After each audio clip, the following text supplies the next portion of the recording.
Bom, olá a todos. É com uma grande satisfação que eu venho aqui apresentar mais uma palestra integrante do ciclo de palestras sobre reequilíbrio econômico financeiro dos contratos. Nós já chegamos aqui à nossa reta final, já é o penúltimo episódio, né, desse ciclo, e nós temos aqui a honra, né, de receber, né, duas pessoas que são representantes de órgãos de controle externo, o doutor Leonardo, que está aqui comigo e vai mediar. Doutor Leonardo é procurador da UERJ, advogado aqui no Rio de Janeiro e também coordenador acadêmico da ESA no Rio de Janeiro.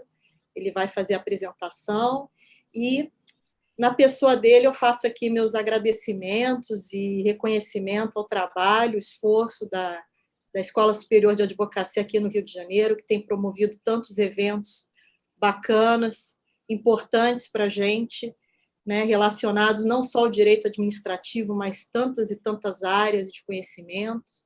Então, agradecer à doutora Thaís Marçal, né, que é uma força aqui no evento, está fazendo aí, está agitando e promovendo eventos cada vez melhores e relevantes para a atuação de todos os advogados, mas também dos advogados públicos, né? Então, também gostaria de agradecer aqui a presença, né, também na pessoa do Dr. Rodrigo Melo, da Escola de Contas e Gestão, do Tribunal de Contas do Estado do Rio de Janeiro. Nós temos lá a doutora Karen, que também é uma grande parceira nossa e está sempre nos apoiando em vários projetos.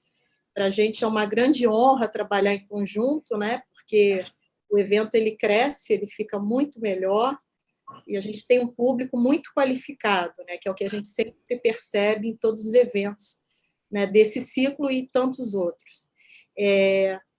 Então, também gostaria de registrar agradecimento à equipe, né, da escola da AGU, que está aqui nos apoiando nos bastidores, nossos diretores, enfim, muito obrigada.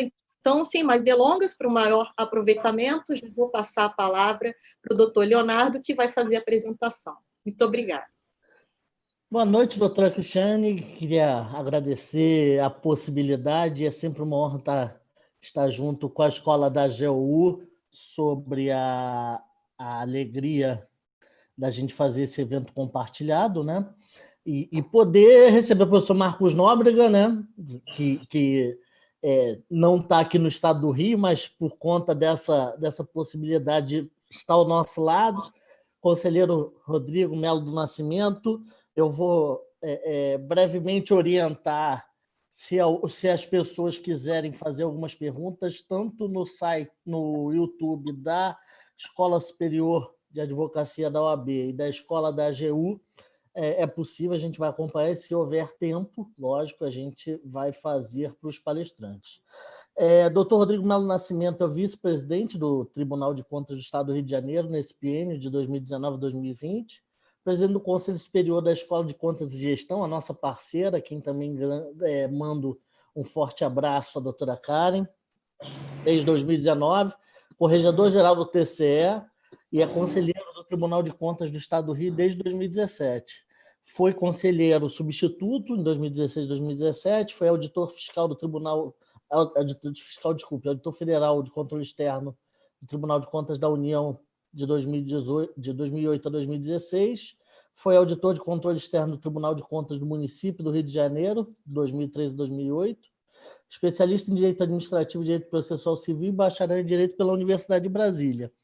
Já o professor Marcos Nóbrega é conselheiro substituto do Tribunal de Contas do Estado de Pernambuco, professor adjunto da Faculdade de Direito do Recife, também da Universidade Federal de Pernambuco, mestre em doutor em Direito, visiting scholar de Harvard e do MIT e professor visitante na Singapore Management University de Singapura.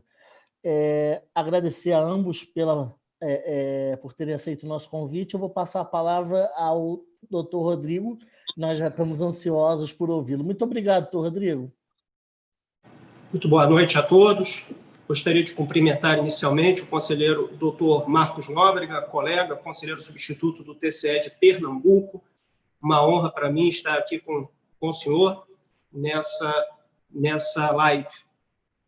Procuradora Federal, doutora Cristiane Rodrigues Iwakura, agradeço pelo convite, pela oportunidade de estar aqui nessa noite. Doutor Leonardo Rocha de Almeida, procurador da UERJ, também uma satisfação estar aqui com todos. Todos aqueles que estão nos assistindo, muito boa noite. Espero que estejam todos bem, com saúde, nesse momento sui generis que todos nós estamos atravessando. Em minha apresentação de hoje, eu gostaria de abordar o controle externo exercido pelos tribunais de contas sobre as agências reguladoras, tendo como foco a questão do reequilíbrio econômico-financeiro, reequilíbrio esse levado a cabo por meio de processos revisionais no âmbito das agências reguladoras. Bem, principalmente a partir dos anos 80, houve uma crise do welfare state, do chamado Estado do bem-estar social. O Estado, que era muito grande, começou, pouco a pouco, a se tornar mais enxuto, isso no âmbito, aí no contexto do Estado neoliberal. Houve a desestatização de uma série de estatais que foram privatizadas, serviços públicos foram delegados, mediante os instrumentos da concessão, da permissão, da autorização.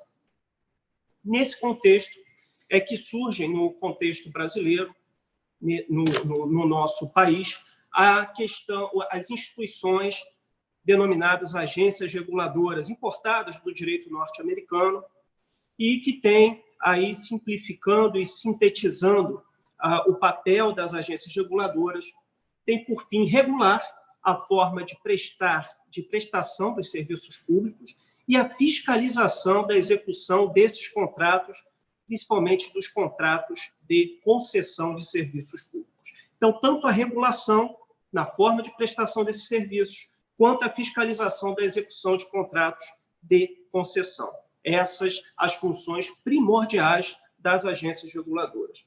Agências reguladoras possuem autonomia financeira, possuem uma relativa independência do Poder Executivo, exercem aí a denominada discricionariedade técnica, exercem escolhas no campo regulatório, no exercício aí de suas funções precípuas. Mas essas agências reguladoras, elas não são infensas, não são imunes ao controle exercido tanto por Poder Judiciário quanto pelos tribunais de contas.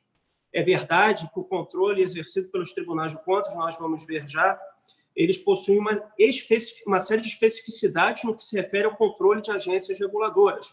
As agências reguladoras devem ter seu âmbito de atuação preservado.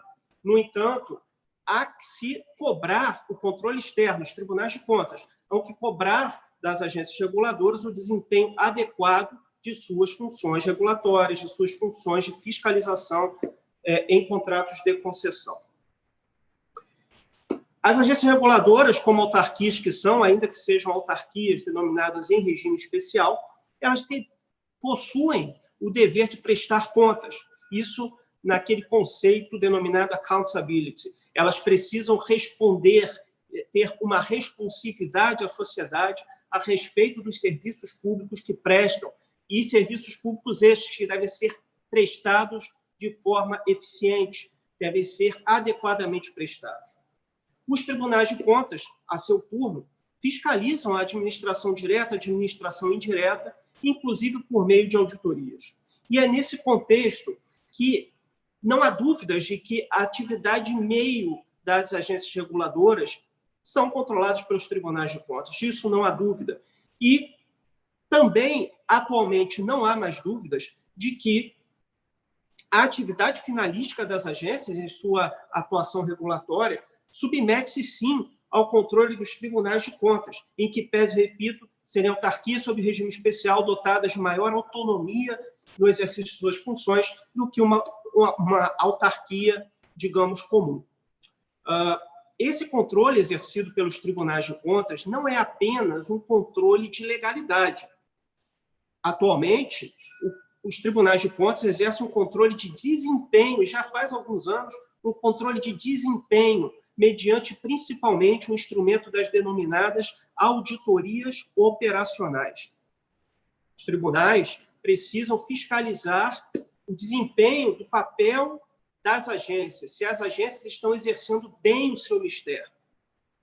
E, assim, fala-se uma expressão muito utilizada pelo ministro Benjamin Zimler, que os tribunais de contas exercem sobre as agências reguladoras um controle de segunda ordem, o que há, na verdade, uma sobreposição de controles. As agências reguladoras exercem um controle sobre os serviços públicos concedidos e os tribunais de contas exercem um controle de segunda ordem sobre as agências, verificando o regular desempenho de suas atribuições, propondo determinações para aperfeiçoamento da atuação das agências, atuação essa fundamental que tanta diferença faz na vida das pessoas. Nós sabemos que os serviços públicos, no âmbito de uma concessão de serviços públicos, existe o poder concedente, existe o usuário e existe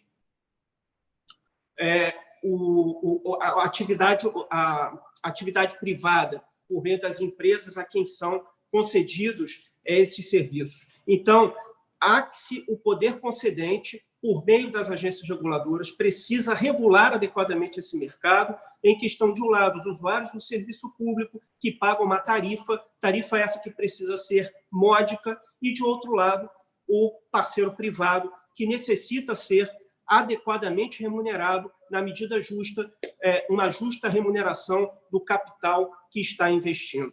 Então, é nesse âmbito que se inserem as agências reguladoras para equilibrar essa relação contratual. Quando o contrato de concessão é firmado, é estabelecido, na verdade, até antes, por ocasião da apresentação das propostas na licitação, o equilíbrio econômico-financeiro desse contrato de concessão ele é estabelecido. Esse equilíbrio econômico-financeiro precisa ser, principalmente um contrato de longo prazo, como é o contrato de concessão, necessita ser mantido ao longo do tempo, ao longo dos vários anos, décadas, em que esse contrato perdurará, em que esse contrato vigerá. Será que a agência reguladora está desempenhando adequadamente suas competências? Os tribunais de contas, repito, precisam fiscalizar, precisam exercer um controle externo sobre as atividades desempenhadas pelas agências reguladoras, instando-as, se for o caso, em caso de omissão dessas agências, em caso de insuficiência em sua atuação, instando-as respeitada a sua autonomia decisória, sua autonomia decisória, todo o seu âmbito de atuação, como autarquias em regime especial que são, mas a atuação dos TCs, dos tribunais de contas, deve ser firme em caso de omissão ou insuficiência no desempenho das funções regulatórias. E devem as agências reguladoras desempenhar suas funções com eficácia, atingindo resultados, com eficiência, fazendo mais com menos recursos, e com efetividade, efetivamente decorrendo de sua atuação, o impacto no âmbito do serviço público concedido. Elas possuem, as agências, competência nesse contexto. Elas possuem competência para atuar em processos de revisão contratual. Normalmente, firmado o contrato de concessão, depois de um certo período, seja por provocação do parceiro privado, da sociedade empresária que detém essa concessão, ela pode entender que houve um evento imprevisível, que houve uma alha, decorrente de uma alha extraordinária, ou seja, no contrato de concessão, contrato de longo prazo, existe uma alha ordinária em que o parceiro privado ele suporta o risco do negócio. E há uma alha extraordinária, principalmente no âmbito aí da teoria da imprevisão, também o fato do príncipe, o fato da administração, figuras mais clássicas na doutrina, e a teoria da imprevisão também, em que fatos imprevisíveis de consequências incalculáveis impactam fortemente o equilíbrio econômico-financeiro dos contratos. Então, a empresa pode solicitar a revisão do contrato. Isso normalmente ocorre por meio do aumento no preço de tarifas. Também pode acontecer por meio de prorrogação do prazo contratual ou modificação no próprio valor de outorga que o poder concedente faz jus em razão da titularidade na prestação desse serviço público. Ocorrido, então, ocorrendo fatos ao longo da execução contratual decorrentes de uma alha extraordinária, por solicitação da sociedade empresária que detém a concessão, ou até em favor do usuário, por que não? Existem eventos ao longo do contrato de concessão que podem beneficiar o usuário, podem ensejar uma diminuição na tarifa cobrada, não é verdade? Então, tudo isso precisa ser muito bem acompanhado pelas agências reguladoras, que devem aí ter uma expertise técnica e um know-how, um corpo funcional extremamente capacitado para que possa entender a dinâmica de um fluxo de caixa, uma taxa interna de retorno, o valor da outorga, o valor da tarifa, tudo isso esse equilíbrio econômico-financeiro precisa ser mantido ao longo do contrato. E sem a atuação das agências reguladoras, sem uma adequada atuação, isso ficará seriamente comprometido em prejuízo, principalmente dos usuários do serviço, o que não pode acontecer. Eu trouxe aqui para todos dois casos concretos em que o Tribunal de Contas do Estado ele atuou nesse denominado controle de segunda ordem. Ambos foram em concessões metroviárias. Um processo, eu vou aqui mencionar os números para aqueles que, porventura, tenham interesse, um processo de concessão nas linhas 1 e 2 do metrô, e o processo do Rio de Janeiro, e um processo de concessão da linha 4 do metrô do Rio de Janeiro.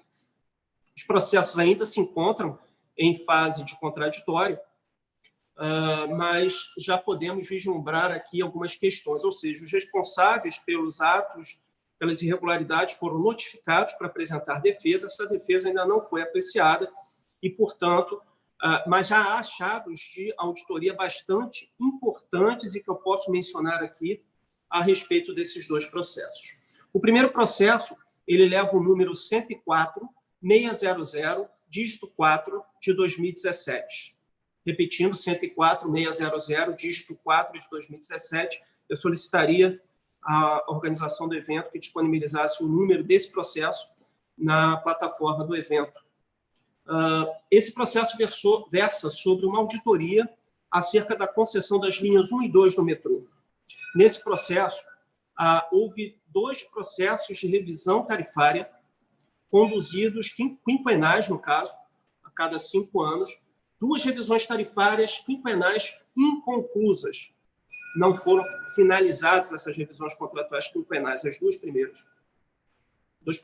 2 primeiras tentativas de revisão tarifária. E contrato firmado em 1998. Em 2007, houve uma revisão contratual, aí efetivamente se concluiu, houve a revisão contratual, a celebração de um termo aditivo, e um contrato que terminaria em 98, com 20 anos, um contrato que terminaria em 2018. Em 2007, ele foi revisto pelo Poder Executivo do Estado com uma prorrogação do prazo contratual por mais 25 anos. Quer dizer, 11 anos antes de encerrar o primeiro prazo, o prazo contratual mesmo, o prazo da concessão, 11 anos antes, em 2007, o prazo contratual foi prorrogado. Então, uma concessão que terminaria em 2018 teve seu prazo contratual estendido até 2038. Isso repito, estou falando isso com base nos achados de auditoria, cujo relatório já foi tornado público. Não havia elementos para se aferir o equilíbrio econômico-financeiro original. Sequer o equilíbrio econômico-financeiro original estava claro. Houve, ao que parece, uma omissão da agência reguladora nessa fiscalização, nessas revisões tarifárias. e já foram proferidas determinações corretivas pelo Tribunal de Contas do Estado. Veja, essa questão de prorrogação do prazo contratual é possível de ser realizada, essa revisão com prorrogação do prazo contratual.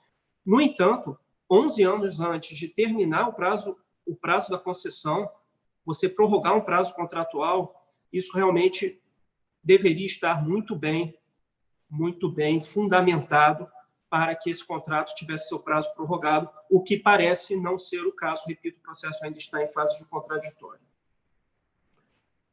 Houve notificação de vários responsáveis, ainda sem uma decisão definitiva. A concessão, passando ao segundo processo 108.198, dígito 7 de 2016, também em fase de contraditório, houve notificação a vários responsáveis, e o assunto é a concessão da linha 4 do metrô. Nesse caso específico, o contrato de concessão também foi firmado em 1998. E em 2010, portanto, 12 anos após o contrato original, houve uma desnaturação, e sem execução desse contrato, não houve execução do contrato. 12 anos depois, em 2010, houve a desnaturação do objeto contratual original, o traçado do metrô da linha 4 do Rio foi totalmente modificado em relação ao que era previsto em 98. Não foi realizada a nova licitação. Aparentemente, aí uma fuga ao dever de licitar. Portanto, deveria ter sido realizada uma nova licitação em razão da desfiguração, ao menos parcial, mas bastante significativa do objeto contratual original.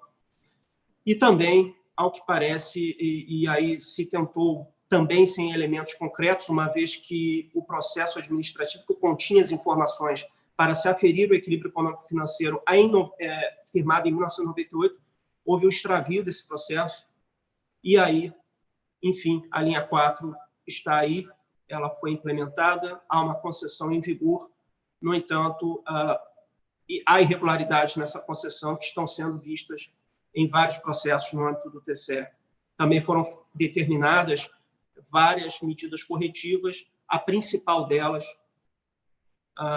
para que a agência reguladora, o poder concedente, se abstivesse de se utilizar do expediente de prorrogação do prazo contratual para reequilibrar, para um reequilíbrio econômico-financeiro de um contrato nessa situação específica. Bom, em conclusão, já concluindo, os tribunais de contas podem e devem exercer o controle externo sobre a atuação das agências reguladoras no reequilíbrio econômico-financeiro de contratos de concessão. Obviamente, deve ser respeitada a autonomia das agências em suas decisões colegiadas, e os tribunais de contas precisam atuar firmemente em casos, por exemplo, de decisões ilegítimas tomadas pelas agências e em situações de omissão ou insuficiência de atuação dessas agências. É nessa linha que entende o TCU, é nessa linha que o Tribunal de Contas do Estado do Rio de Janeiro também tem atuado. Eu gostaria de agradecer mais uma vez a organização do evento pela oportunidade e encerro aqui a minha apresentação. Muito obrigado. Obrigado, doutor Rodrigo. A gente é que agradece a possibilidade de ouvi-lo. A gente teve um probleminha com o canal da ESA, mas a gente está tentando formalizar. De toda forma, nós estamos no canal da AGU. Já passei os números dos processos, como o senhor pediu, doutor Rodrigo. E agora eu vou passar, então, a palavra ao professor Marcos Nóbrega para a sua exposição. Professor Marcos, mais uma vez, lhe agradeço a presença e poder nos dar um pouco do seu tempo vindo daí. Muito obrigado. Muito obrigado, doutor Leonardo. Quero agradecer especialmente a doutora Cristiana e a doutora Thais, né, grandes incentivadoras da discussão jurídica, sobretudo nesse período de pandemia. A gente conversava antes dessa sessão e a quantidade de lives que foram promovidas foi um trabalho absolutamente fantástico. Saudar o doutor Rodrigo também pelo excelente trabalho, que não só ele, mas os que compõem o Tribunal de Contas do Estado do Rio de Janeiro e do município também vem executando nesse período aí da pandemia. Eu vou conversar um pouquinho com vocês sobre reequilíbrio de contratos e eu pediria licença até para dividir a tela. Eu não sei se vocês já podem ver. Conseguem ver ou não? Conseguem ver? Está aparecendo aí? Sim, sim, perfeito. Muito bem. Muito bem. O título da minha discussão hoje é por que é tão difícil reequilibrar contratos complexos? Né? E aí eu já parto da premissa de que esses contratos que nós vamos discutir aqui, que são contratos de longo prazo, contratos de concessão, são contratos complexos porque determinam uma lógica de equilíbrio ou de reequilíbrio muito mais sofisticada do que meros contratos spot, contratos corriqueiros. Né? Então, é tudo muito mais complicado. E aí eu vou, nessa essência, discutir alguns elementos fundamentais, como a discussão sobre não linearidade, incerteza estratégica e controle.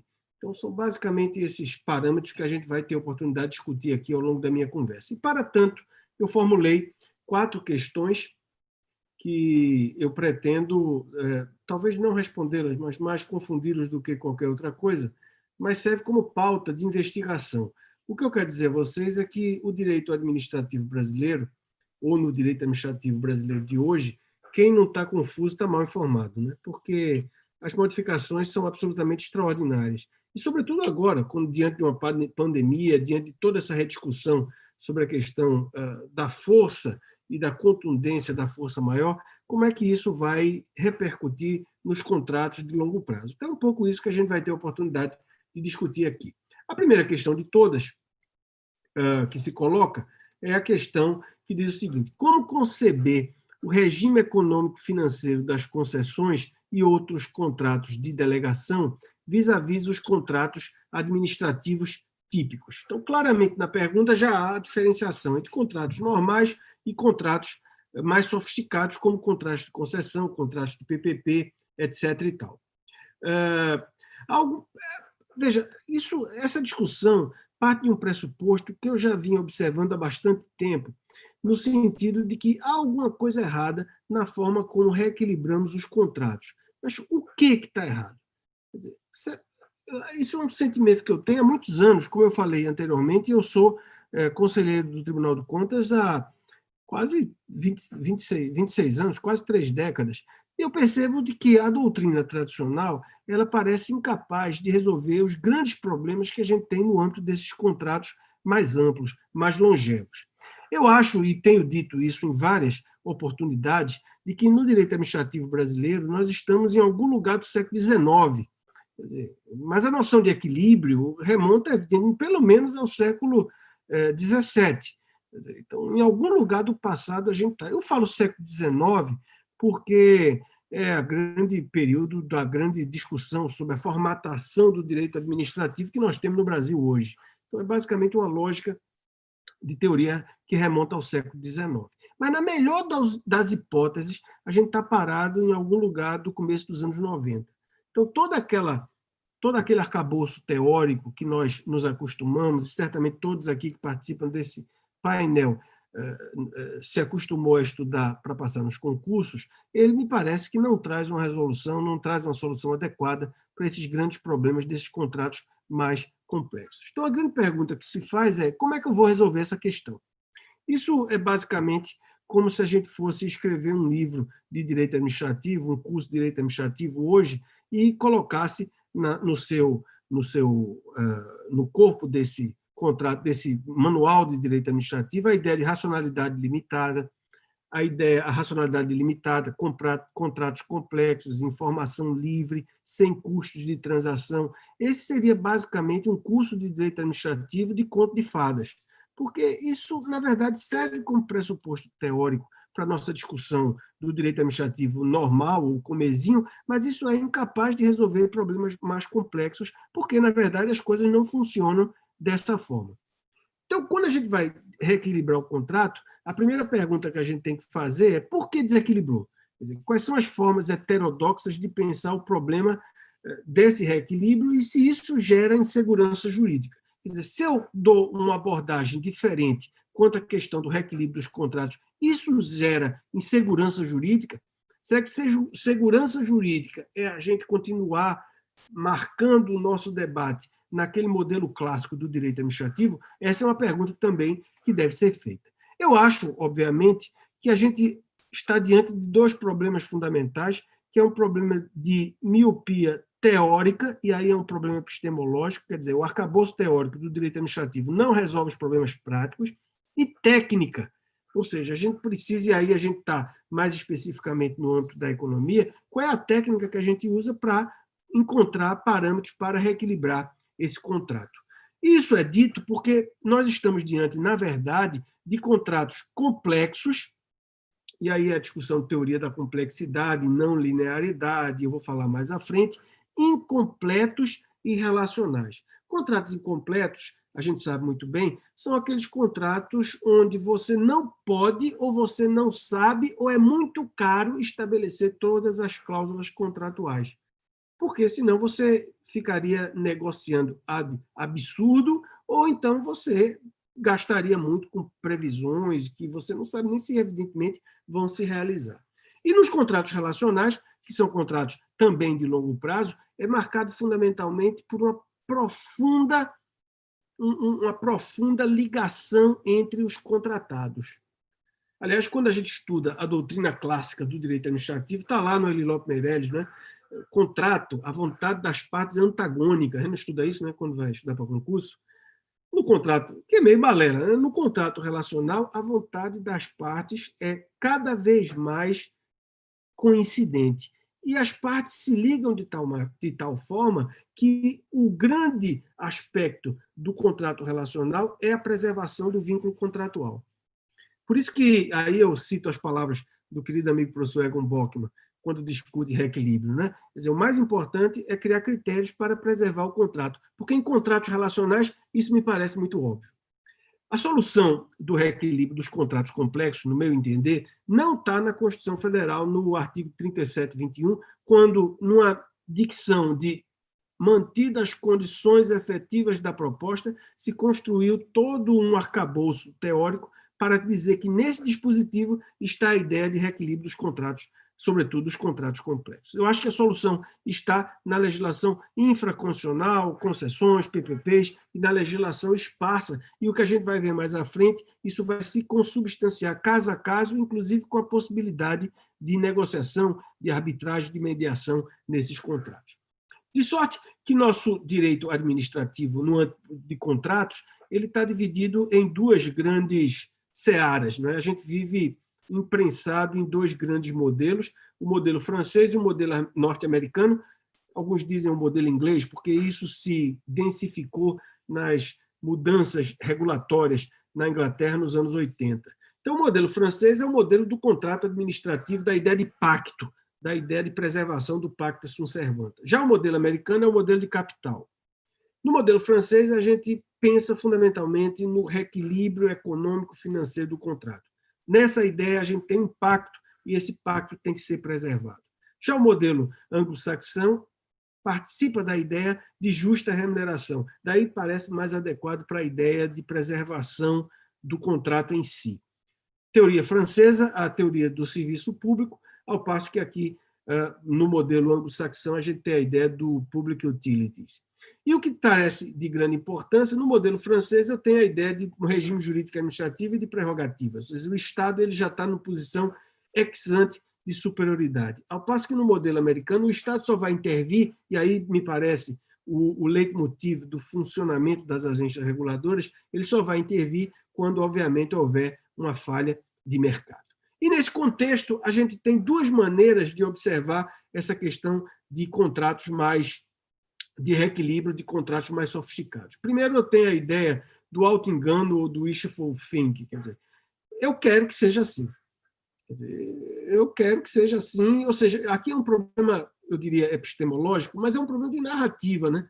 E aí o livro do Schiller, Narrative Economics, acabou de sair há uns meses atrás. É uma narrativa, então foi vitorioso, ou pelo menos passou a ser o mainstream do direito administrativo brasileiro durante, sei lá, 40 anos, esse modelo de wishful thinking. Eu quero que seja assim. Isso não quer dizer que vai ser. Quer dizer, não é uma profecia que se autorrealiza. Então, nesse modelo que a gente utiliza, o modelo mental, a gente acha que o contrato é estático, que é um contrato que tem a mesma lógica do curto prazo, é um contrato tradicional e um contrato completo.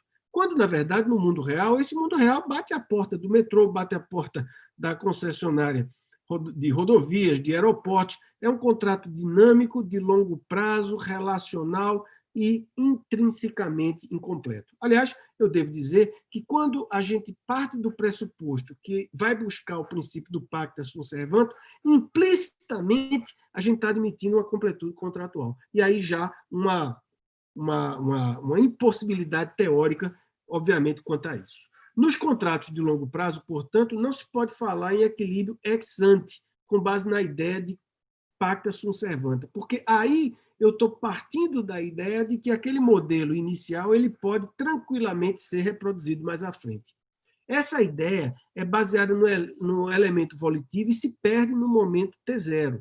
A partir daí, o contrato tem uma dinâmica própria e volta ao equilíbrio. E a volta ao equilíbrio inicial é uma falácia. E aí uma questão teórica, é um pressuposto de ergodicidade. Quer dizer, o contrato, ele não, muitas vezes, ele não tem somente um equilíbrio ex ante que você vai buscar. Ele tem vários tipos diferentes de equilíbrio durante a sua existência. O que é que eu quero dizer com ergodicidade? É a ideia, o pressuposto teórico de que as regras, a dinâmica do contrato, ele vai se manter ao longo dos 30 anos. Não vai. Quer dizer, é impossível você imaginar que num estado como Rio de Janeiro, ou como Pernambuco, ou qualquer outro, o estado de natureza, o comportamento estratégico das partes, ele se mantenha ao longo desse tempo todo. Então, a gente entra, como eu disse mais à frente, a gente entra nesse pressuposto teórico, nesse auto-engano, nesse wishful thinking, achando que é para ser assim, e na tentativa desesperada que a profecia se auto-realize.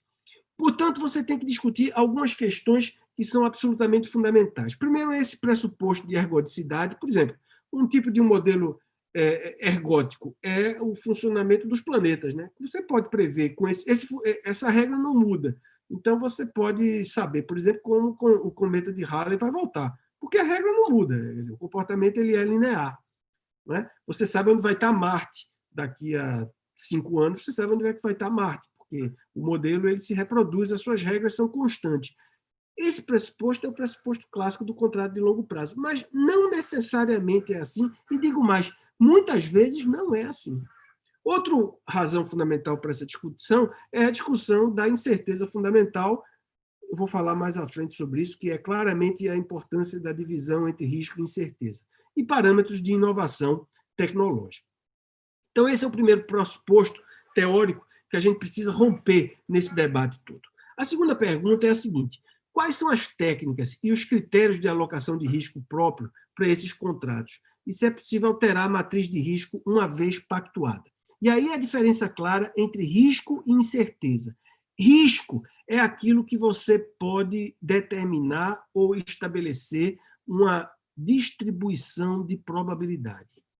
Né? Qual é a possibilidade de eu ter chuvas no Rio? Então, você tem mais ou menos uma quantidade tamanha de informação que você pode estimar uma probabilidade para isso. A incerteza, e aí eu estou utilizando a ideia do Frank Knight, de 1921, e depois, um pouco depois, as ideias de Keynes, no Tratado de Probabilidade, e incerteza seria aquilo que você não pode aferir uma distribuição de probabilidade, ou seja, você simplesmente não sabe. Por exemplo, pandemia Covid-19, né, o coronavírus, não é risco, né? Porque você não podia estabelecer uma função de distribuição de probabilidade para isso. Covid-19 é incerteza, e eu diria até, no caso extremo, a incerteza fundamental. Por isso que eu até escrevi sobre isso, eu acho que deve ser analisado com temperança a ideia de que o Estado deve arcar com todos os prejuízos das concessionárias. Aliás, eu escrevi sobre isso e levei muita lapada, inclusive, porque muitos acharam que eu estava ficando maluco.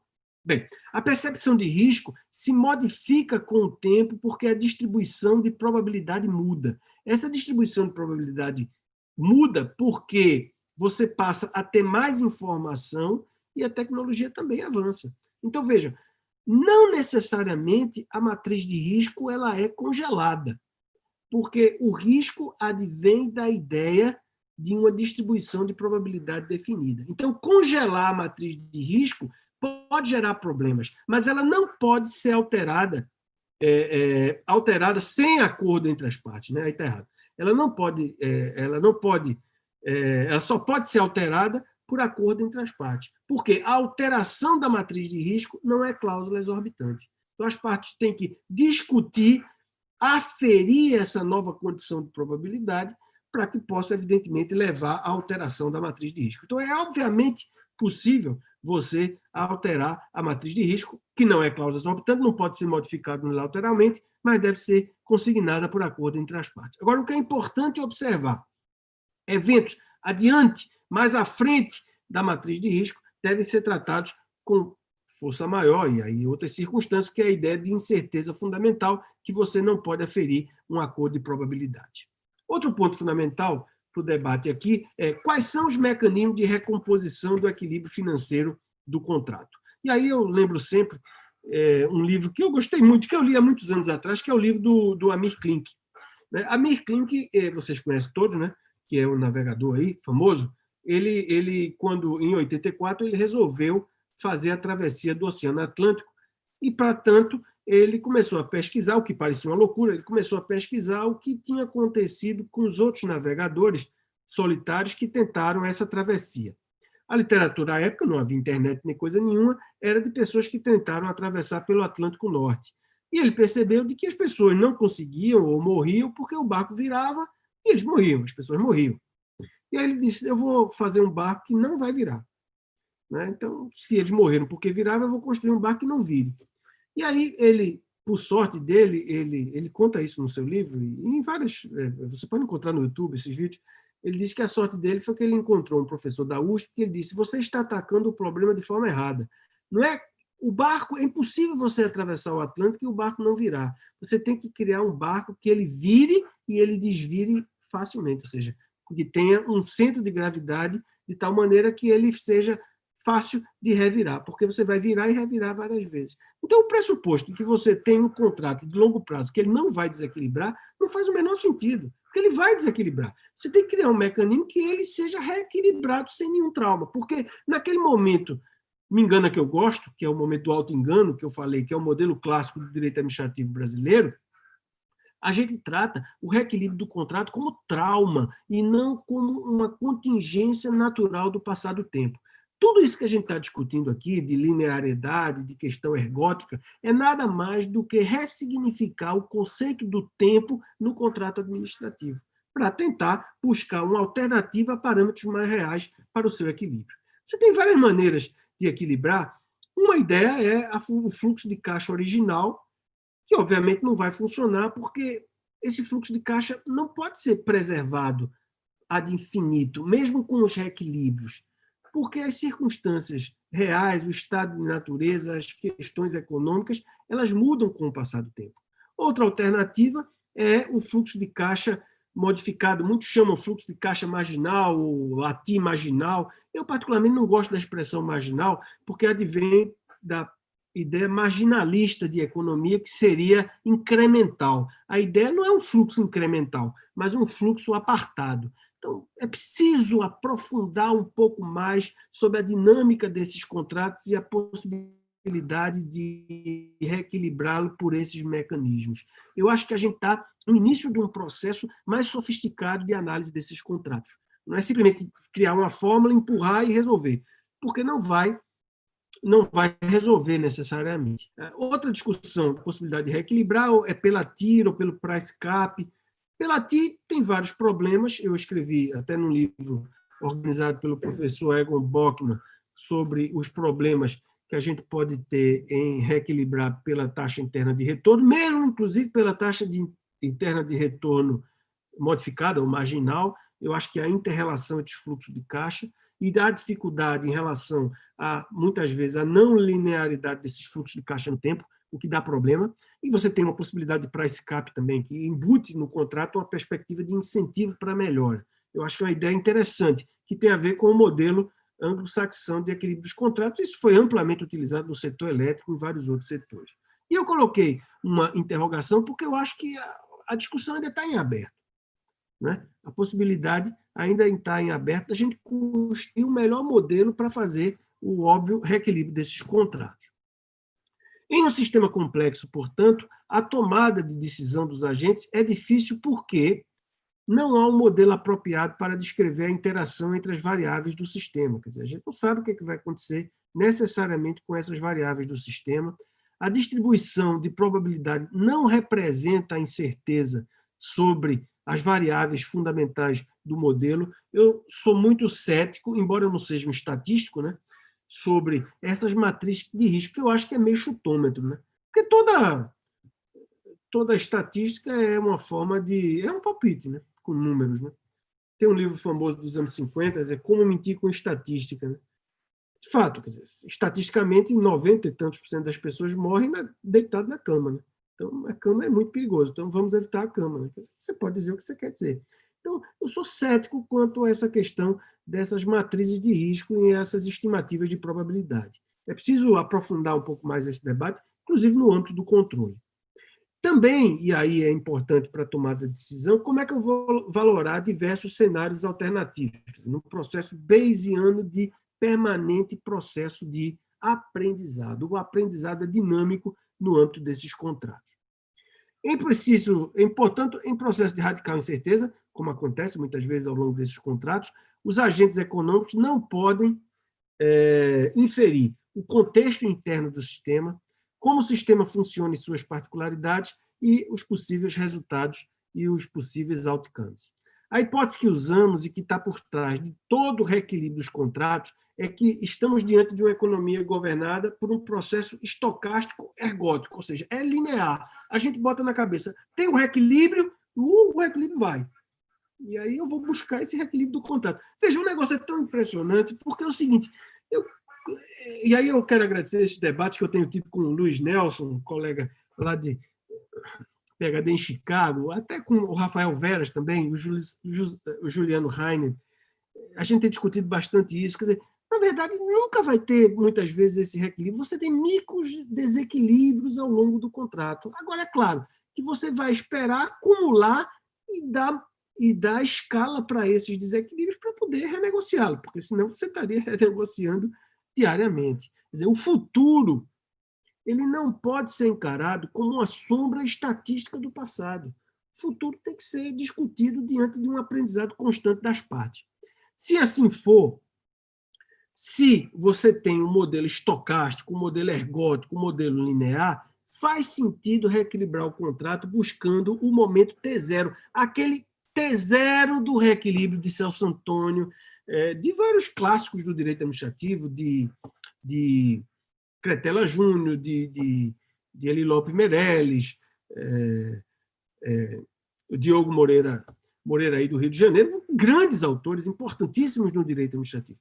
Isso faz sentido para o tipo de contrato, mas um contrato mais sofisticado, incompleto, complexo e relacional, isso não faz absolutamente sentido ao longo desse período. O problema é que você tem um modelo teórico clássico, mas, infelizmente, a realidade não é assim. A realidade, ela vira a curva e nos pega lá na curva, né? Por isso que dá todo esse problema, todo esse tipo de problema que a gente tem em relação a isso tudo. E a minha quarta pergunta, eu estou falando aqui, estou correndo, a minha quarta pergunta é possível a utilização de mecanismos alternativos de disputa para todos os contratos de concessão? Quais seriam eles e em que circunstâncias eles poderiam ser aplicados? Vai depender do tipo de contrato e do tipo de jogo estratégico envolvido entre as partes. Porque em contratos de longo prazo, há o que a doutrina chama de forte incerteza estratégica. Você não sabe o que vai acontecer, mas você vai aprendendo com o tempo. Por exemplo, ano que vem, se Deus quiser, e Ele permitirá, Ele vai querer, eu vou fazer 25 anos de casado, né? Então, assim, depois de tanto tempo, eu sei, assim, onde eu vou e onde eu não vou numa briga, né? Já tem uma estratégia. Eu já quebrei a cara, já levei tanto grito que eu sei que temas espinhosos eu não devo tratar. Então, ao longo de tantos reequilíbrios, tantas DR ao longo desse período todo, eu fui estrategicamente percebendo onde eu devo ir e onde eu não devo ir. É possível que eu brigue muito menos hoje do que brigava há 15, 20 anos atrás, porque eu tenho uma perspectiva estratégica. Eu aprendi com os erros do passado. Então, as partes também vão aprender com o erro do passado. É um modelo classicamente bayesiano. Então, é preciso estudar mais também como se dá esses mecanismos, esses incentivos da renegociação. Porque no contrato de longo prazo, o mais importante, como fala muito bem, repito, o querido professor Egon Bockmann, é preservar o contrato. Quer dizer, o contrato relacional tem uma intrínseca ligação entre as partes por conta dos custos afundados, ou seja, as partes já investiram tanto nesse contrato que é melhor ficar no contrato. Ou seja, romper é muito pior. Voltando até à questão do casamento, quem conhece tanto caso aí que a pessoa vai ficando no casamento porque se separar tem um custo de oportunidade muito grande. Quer seja um custo financeiro, quer seja um custo de voltar ao mercado. Isso aplica-se ao contrato relacional também.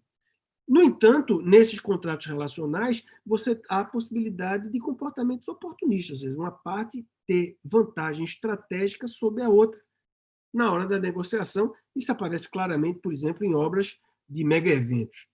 Isso aparece claramente em relação a isso, né?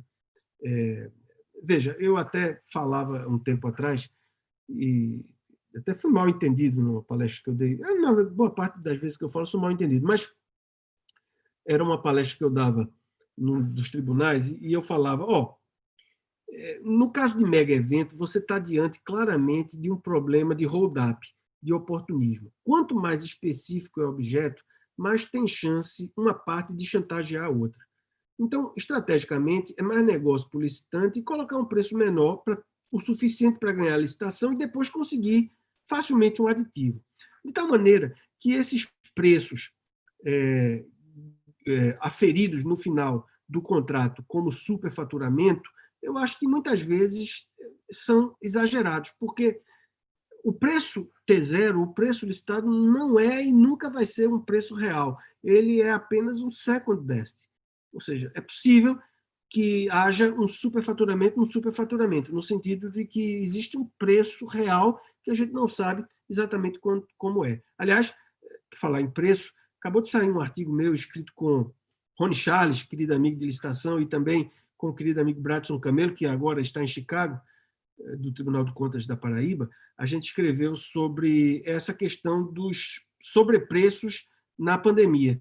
E a gente discutiu parâmetros de microestrutura de mercado para tentar entender por que o preço é tão alto ou por que ele não seria tão alto. Também os agentes agem com estratégias complexas, né? Criando, adaptando, copiando, reagindo. Isso é diferente do modelo clássico, neoclássico, de que ele é um mero maximizador da função utilidade ou da função lucro, né? A gente está diante de um ambiente complexo. É muito mais do que aquele modelo clássico de manual de microeconomia, que as partes são apenas maximizadoras de uma pretensa utilidade ou de um pretenso lucro. O comportamento é mais sofisticado e a gente não consegue, muitas vezes, captar a sofisticação desse posicionamento. Em conclusão, eu ia dizer que não tem conclusão nenhuma, né? Mas como tem que botar alguma conclusão, em conclusão, para muitas situações complexas, sempre há uma solução simples e errada.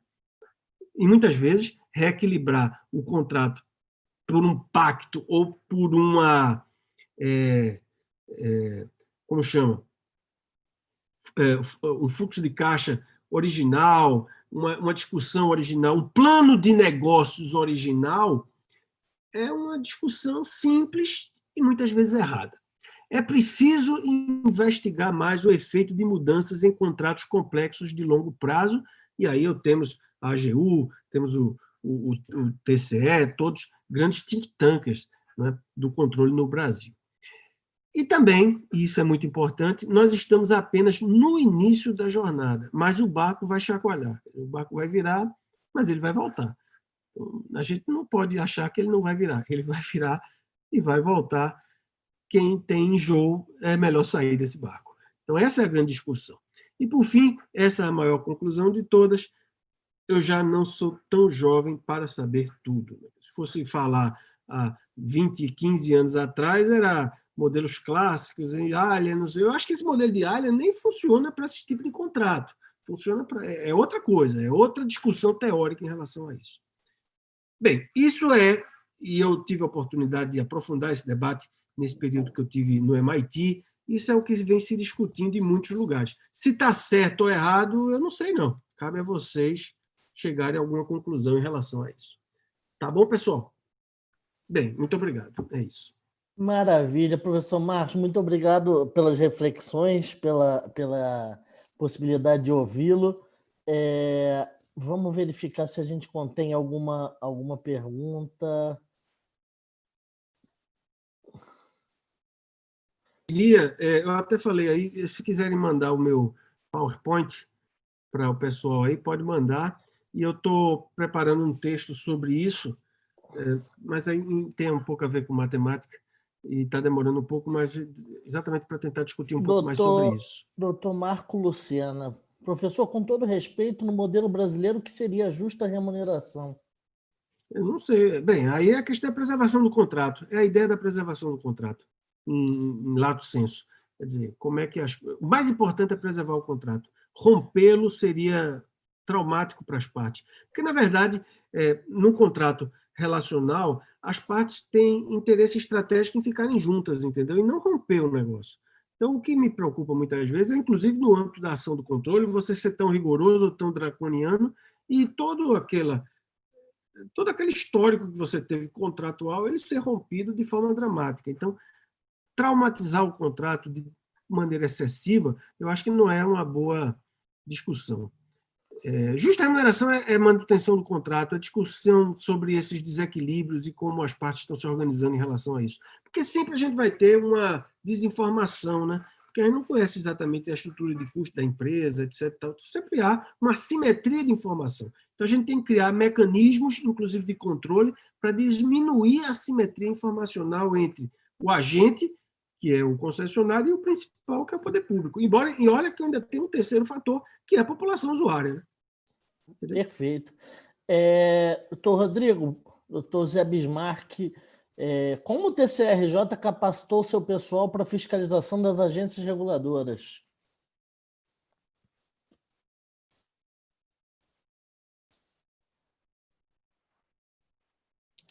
Doutor Rodrigo, acho que seu áudio está desligado. O TCE do Rio possui uma coordenadoria, uma unidade técnica especializada na auditoria de regulação de serviços públicos concedidos. São profissionais altamente capacitados e que dão todo o suporte técnico necessário ao desempenho do controle externo do TCE sobre as agências reguladoras. Perfeito.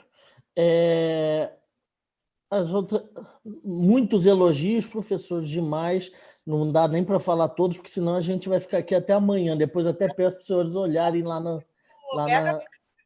né? Estou vendo aí várias pessoas que são, né, enfim, grandes nomes de direito administrativo nos assistindo.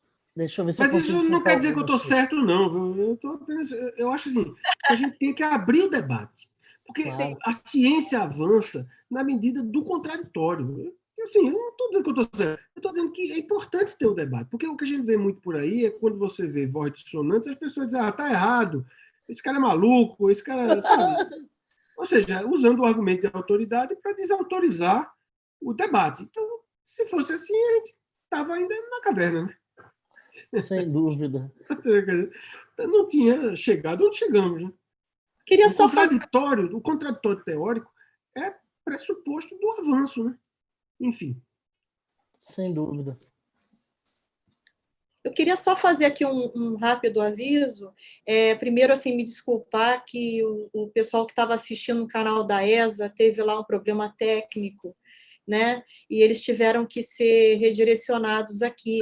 Mas eu queria avisar que o vídeo integral vai ficar disponibilizado no canal da ESA para que todos depois possam voltar lá e prestigiar assistindo por completo, tá? Então, isso vai ser feito o mais breve possível. Sem problema, né? Cris, mais alguma pergunta? Não, só tem muitos elogios, essas duas perguntas que você repassou, né? Isso. Tem uma que eu não sei se faria, né? Meio polêmica, essa aqui do know-how. O que você acha? Como ter um know-how com influência política?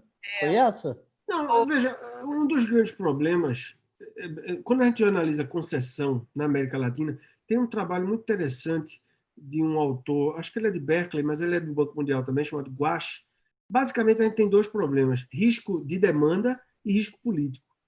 O risco político existe, né?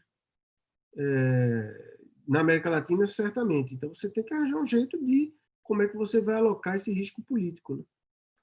Certamente, uma blindagem por uma modelagem, melhor informação, melhor transparência, isso ajuda, mas é um risco que a gente corre, porque tem a ver com uma questão exógena ao contrato, que é o problema da instituição, né? Da institucionalidade, né? Quanto menos sofisticado nós somos, e nós não somos o pior lugar do mundo, pelo contrário, então um lugar mais ou menos pelo meio do caminho, a gente corre risco do risco político, isso certamente corre.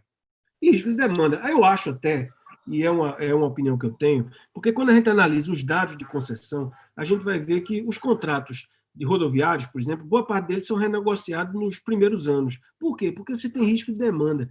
Quem sabe você modelar um contrato com uma espécie de estágio probatório da demanda, para evitar essa discussão tão dramática. Porque é tudo mais ou menos um chute, né? Você tem uma estimativa e você não sabe se vai dar certo.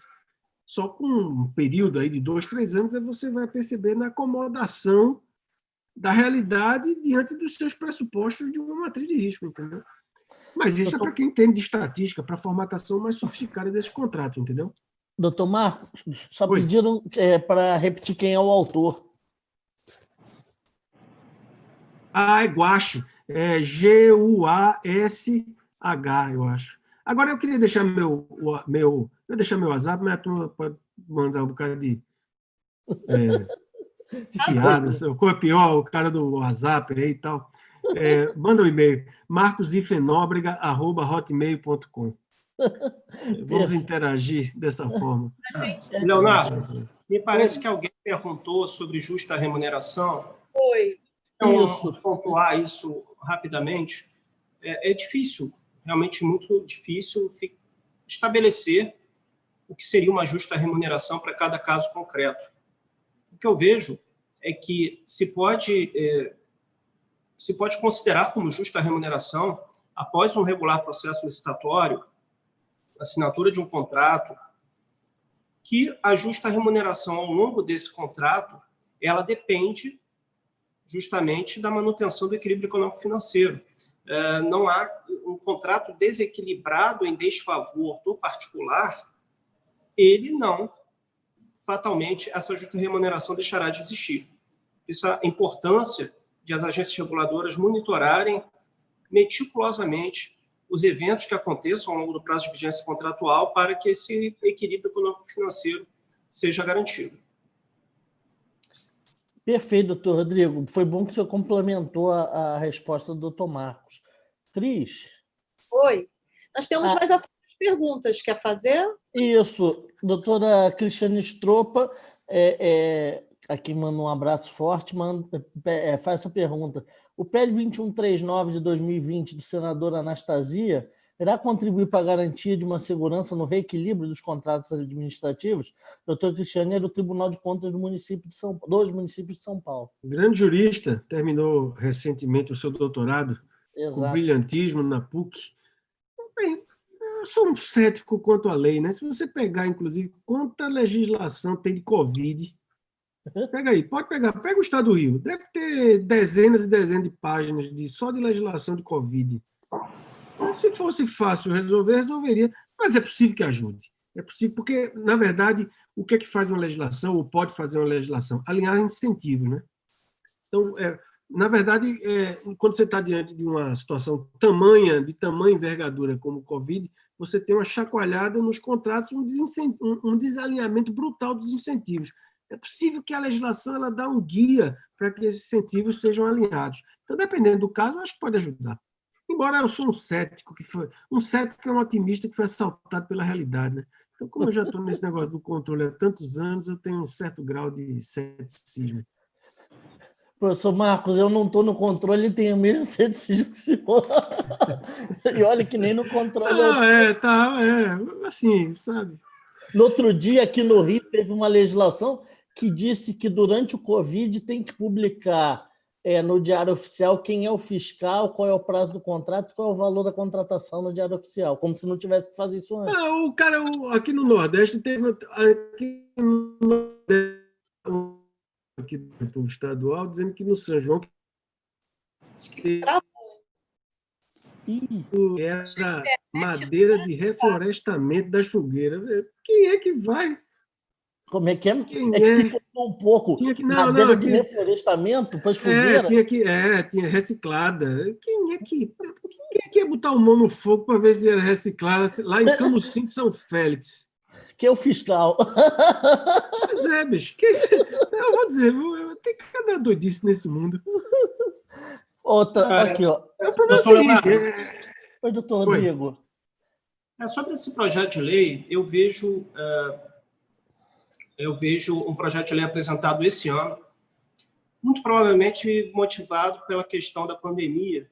Eu vejo que esse projeto de lei ele tenta dar uma segurança jurídica maior aos contratados, e, inclusive, com possibilidade de eles apresentarem um plano de contingência, enfim, suspensão de obrigações, revisar cronogramas de entregas. Eu vejo que uma tentativa do legislador, o projeto de lei ainda não foi aprovado, não se sabe se será, mas de dar uma estabilidade maior nessa relação contratual. Perfeito. Eu confesso o meu ceticismo também, mas não tenho dúvida que, se for analisar os processos do senador Anastasia, costumam ser muito técnicos. Eu não tenho... Lógico, isso é uma opinião completamente minha. Acho que... Não é verdade. Todo mundo fala isso, né? Se for comparar com os demais projetos de lei do Senado, sinceramente... Professor de Direito Administrativo, né? Tem uma tradição. Já há muitos anos. Tenho mais uma pergunta aqui para o doutor Rodrigo. Doutor Rodrigo, Juliano Brandes que fez. Quais os critérios para o controle das agências reguladoras para evitar interferência indevida na atividade fim desenvolvida por ela? Por elas, no caso, desculpe. Veja, a autonomia decisória das agências reguladoras deve ser preservada pelo Tribunal de Contas. Isso é insindicável. Uma agência reguladora que, no exercício legítimo da sua discricionariedade técnica ou no exercício do seu poder normativo, regule determinado setor, deve o Tribunal de Contas ter uma postura de autocontenção e respeitar a decisão da agência.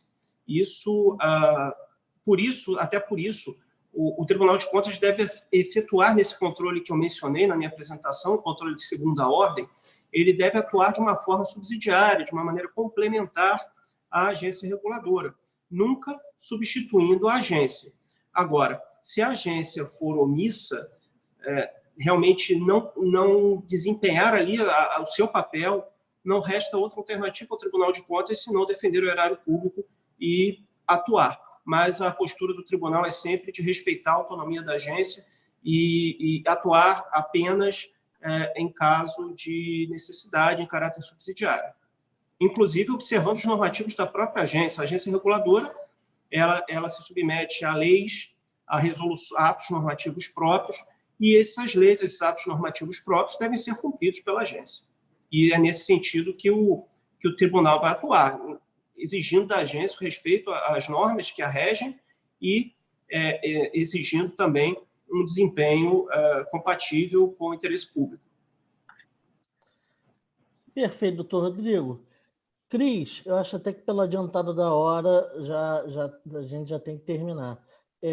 De minha parte, agradecer muito a parceria da Escola da AGU, doutora Cristiane, é sempre uma alegria, um prazer tê-la conosco. A parceria também da Escola de Contas e Gestão, doutora Karen, a quem também mando meu carinhoso abraço. Ao doutor Rodrigo e doutor Marcos, os nossos mais sinceros agradecimentos por possibilitar ouvi-los nesse dia. Na próxima segunda-feira, a gente vai ter a nossa palestra de encerramento do ciclo com o professor Marçal Justem Filho. Durante essa semana, até me pediram tempo, a gente continua tendo palestras tanto na Escola da AGU, né, Cris, quanto na Escola Superior de Advocacia da OAB durante toda a semana. A gente tem outras lives e sugerimos que se possa, caso queiram verificar, as escolas têm nos seus sites a programação. Mais uma vez, Cris, é um prazer estar contigo. Muito obrigado pela oportunidade da gente fazer com tanta alegria este ciclo. Eu vou passar a palavra aos palestrantes só para as considerações finais. Então, Rodrigo, muito obrigado mais uma vez. Passo a palavra ao senhor e mais uma vez, do prazer de tê-lo conosco. Para mim foi uma satisfação estar com todos vocês, trocar ideias, debater um tema tão importante como é o reequilíbrio econômico-financeiro. Eu tenho acompanhado, obviamente, na medida do possível, tenho me esforçado para assistir e acompanhar todas as lives desse ciclo e realmente os debates têm sido muito interessantes e enriquecedores. Eu parabenizo a iniciativa. Obrigado, doutor Marcos. Obrigado. Doutor Rodrigo, só vou citar alguns antes de passar para o doutor Marcos. Estou vendo o próprio Juliano Brandes, a quem manda o meu abraço, professor Zé Roberto Pimenta Oliveira, professor Eugênio Battesini, acho que quem eu estou vendo aqui, doutor Cristiano já citei, doutor Zé Bismarck já citei, é muita gente. Professor Marcos, também muitíssimo obrigado pela oportunidade de ouvi-lo e das provocações que vou levar para refletir. Muito obrigado. Não, eu quero agradecer, não é? Saudar você, Leonardo, a Cristiane, a Thaís, não é? Saudar o doutor Rodrigo por uma excelente apresentação e dizer que quem conseguiu acompanhar essa série, tirando a minha presença, evidentemente, mas essa série de lives aí da escola, da AGU, foi verdadeiramente uma pós-graduação, né? Foi uma pós-graduação que foi feita, então é realmente extraordinário. Eu assisti várias, e muitas eu não consegui assistir, mas depois eu assisti no YouTube, e foi muito legal, muito legal. Eu acho que dá para ter um panorama bem amplo do que se discute hoje no âmbito do direito administrativo, e todos vocês, desde aqueles que estão na frente das câmaras, mas o pessoal da técnica, quem discutiu o planejamento, tudo isso é uma experiência absolutamente extraordinária. E dizer, como se diz aqui em Recife, quando uma coisa é boa, foi massa, realmente foi muito massa essa live. Eu espero participar de outras tantas aí. Muito obrigado. Contamos o senhor também, doutor Marcos, doutor Rodrigo, já contamos nas próximas. Cris, um beijo para você, muito obrigado mais uma vez. Um abraço a todos, muito obrigada por todos aí que nos acompanharam. Esse ciclo está quase no fim, então a gente teve a honra aqui de receber, né, vários ilustres palestrantes, e hoje nós temos aqui duas pessoas que nós admiramos muito. Inclusive, gostaria de parabenizar o trabalho lá do doutor Rodrigo, no TCE do Rio de Janeiro, assim como de todos os demais conselheiros, membros da equipe. Eu realmente admiro muito, né, e de perto o trabalho de vocês todos. Também a minha satisfação de estar aqui novamente com o professor Marcos Nóbrega, né, sempre trazendo o tema com essa leveza, com esse bom humor. É muito bom poder ouvi-lo, né, seus conhecimentos, enfim, falou tanto de coisa aí que a gente nem imagina, né, em termos de contabilidade, de economia. É uma grande satisfação, de novo, renovar meu agradecimento à ESA. Sem vocês, a gente não teria saído do papel. Isso aqui foi um plano que nós traçamos, eu me lembro, uma reunião, né? Eu, Thaís e Leonardo ali, o Thiago ajudando a gente, e aquilo ali se tornou realidade, esse ciclo que a gente tem tanto orgulho, né? Então, infelizmente, nós tivemos esse probleminha técnico, mas essa enciclopédia aí do ciclo vai estar disponível no canal das 3 escolas, para quem quiser depois assistir com calma. Eu recomendo fortemente. E é isso, né? É a prova de que deu certo, é esse público mega qualificado, né? A gente tem pessoas que nós admiramos aqui nos assistindo, então é muito orgulho mesmo. Então, espero que a gente desenvolva outros projetos assim, mais adiante, com essa mesma qualidade, e espero que todos tenham muita proteção, fiquem com Deus. É um momento difícil, mas a gente está conseguindo desenvolver coisas muito boas, né? Então, é isso, muita satisfação. Próxima live da gente aqui na segunda-feira vai ser com o professor Marçal Justem Filho. A gente vai encerrar aqui, né, com uma chave de ouro, já tivemos aqui uma chave de ouro, e vamos repetir isso no próximo evento. Então, um grande abraço a todos. Tchau, gente. Boa noite. Boa noite. Saiu do ar?